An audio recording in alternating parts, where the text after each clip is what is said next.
Hello everyone, welcome to challenger classes. My name is Udit Gupta. हम लोग chapter 1 के PYQs को डिस्कस कर रहे थे जो कि ईयर 2023 में सीबीएसई बोर्ड्स एग्जाम में पूछे गए। उसी सीरीज में हमारा एक और क्वेश्चन है जो कि बैलेंसिंग पर बेस्ड है और ऐसा ही मिलता जुलता क्वेश्चन आपको एक और मिल जाएगा हमारे पीवाईक्यू की सीरीज में। ठीक है, यहाँ पर देखिए बैलेंसिंग कैसे पूछी गई है। यहाँ पर आपका लेड नाइट्रेट दिया हुआ है जिसको हम हीट कर रहे हैं और वो तीन प्रोडक्ट हमें दे रहा है, lead oxide, nitrogen dioxide and oxygen. ठीक है, तो यहां पर आपको बताना है कि ये जो कोफिशिएंट है एक्स वाई, इनकी वैल्यूज क्या होगी। इसके लिए आपको इक्वेशन को बैलेंस करना पड़ेगा। देखिए यहां पर अगर आप बैलेंस कर रहे हो और एमसीक्यू को मार्क कर रहे हो तो you can go with the hit and trial method. लेकिन जब बैलेंसिंग एक प्रॉपर फॉर्म में पूछी जाए, आपको एक इक्वेशन दे दिया जाए, लिखा जाए right this balance, right complete the balancing of the following equation, तब आपको वहां पर एक प्रॉपर तरीके से करना है जो कि एनसीईआरटी में सिखाया गया है। तो मैं वही तरीका बता देता हूं ताकि आप उसका यूज वहां पर भी कर लेना जब वैसे क्वेश्चन पूछे। उसके लिए आप एक टेबल बनाएंगे, एलिमेंट, रिएक्टेंट एंड प्रोडक्ट का।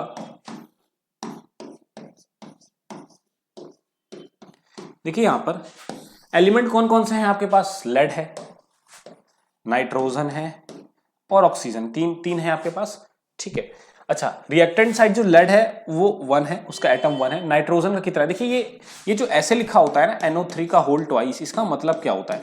NO3 का होल ट्वाइस का मतलब है NO3 के दो मॉलिक्यूल्स हैं, NO3 के दो आयंस हैं, नाइट्रेट के दो आयंस। अगर दो आयंस है नाइट्रेट के तो नाइट्रोजन कितना हो गया, एक और दो नाइट्रोजन हो गया।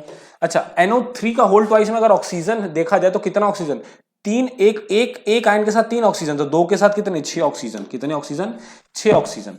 अच्छा यहां पर प्रोडक्ट में आते हैं, प्रोडक्ट में लेड जो है लेड 1 ही है। ठीक है, नाइट्रोजन भी 1 है और ऑक्सीजन कितना, अच्छा ऑक्सीजन देखिए कैसे है, एक लेड के साथ, दो नाइट्रोजन के साथ और दो ऑक्सीजन मॉलिक्यूल के फॉर्म में। तो आप देखिए अगर ऑक्सीजन अलग अलग आपके एलिमेंट या मॉलिक्यूल्स में तो उसको अलग अलग लिखिए, ऐसे लिखिए, प्लस फॉर्म में लिखिए ताकि बैलेंस करना आसान हो जाए। तो यहां देखिए लेड तो बैलेंस है, बैलेंस क्या नहीं है, नाइट्रोजन बैलेंस नहीं है।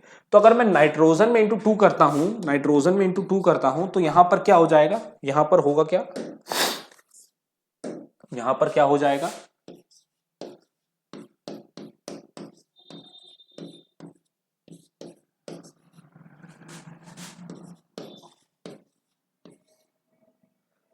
एक सेकेंड, यहां पर 2 को अभी हम पूरी बैलेंसिंग कर रहे हैं तो हमें नहीं पता कि यहां 2 है। ठीक है,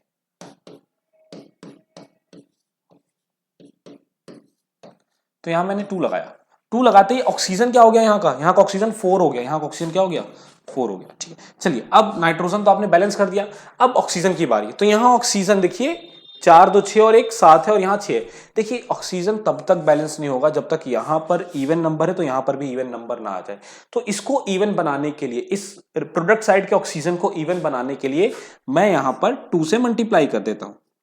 मैं क्या करता हूं, यहाँ पर 2 से मल्टीप्लाई कर देता हूं। ठीक है, 1 का 2 से मल्टीप्लाई कर देता हूं। तो 1 का 2 से जैसे ही मैं मल्टीप्लाई करूंगा तो क्या हो जाएगा, यहां पर 2 लग जाएगा जहां एक ऑक्सीजन था और लेड, उसकी वजह से लेड भी क्या हो गया, लेड भी 2 हो गया, लेड भी 2 हो गया। अच्छा लेड 2 हो गया तो लेड को बैलेंस करते हैं, तो यहां मैंने 2 से मल्टीप्लाई कराया लेड को बैलेंस करने के लिए। जैसे ही मैंने 2 से यहां मल्टीप्लाई कराया तो अब नाइट्रोजन जो कि 2 था वो 4 हो गया, ऑक्सीजन जो कि 6 था वो 12 हो गया। तो नाइट्रोजन को फिर से बैलेंस करना है, नाइट्रोजन को फिर से बैलेंस करना पड़ेगा। कोई बात नहीं, अगर एक चीज आपने बैलेंस कर दी वो फिर से अनबैलेंस हो गई, उसको फिर से बैलेंस करो आप। तो यहां पर नाइट्रोजन 4 से क्या सॉरी, यहां पर मैं 2 से मल्टीप्लाई करूंगा तो यहां पर जो 2 था अब कितना हो गया टोटल, 2 2 जा 4 हो गया। तो यहां पर मैं डायरेक्टली 2 की जगह में क्या लिख दूंगा, 4। यहां 4 करते ही ऑक्सीजन कितना होगा, यहां पर 8 हो गया, यहां ऑक्सीजन कितना हो गया, 8 हो गया, 8 नहीं हो गया, 4 2 जा 8। तो अब देखिए लेड 2, नाइट्रोजन 4, ऑक्सीजन इधर 12 और इधर कितना 2 8 10 10 एंड 2 12, तो बराबर हो गए ना सारे। तो यहां क्या आ रहा है मेरे पास मेरे पास इसके आगे x जो मेरा आ रहा है, ये मेरा x है, x मेरा 2 आ रहा है और मेरा y कितना आ रहा है, मेरा y 4 आ रहा है। तो क्या है, क्या इसमें ऑप्शन 2 एंड 4, जी पहला ऑप्शन ही है हमारा, पहला ऑप्शन ही है। ठीक है, हमारा पहला ऑप्शन है। तो इस तरीके से हमारा बैलेंस हो गया।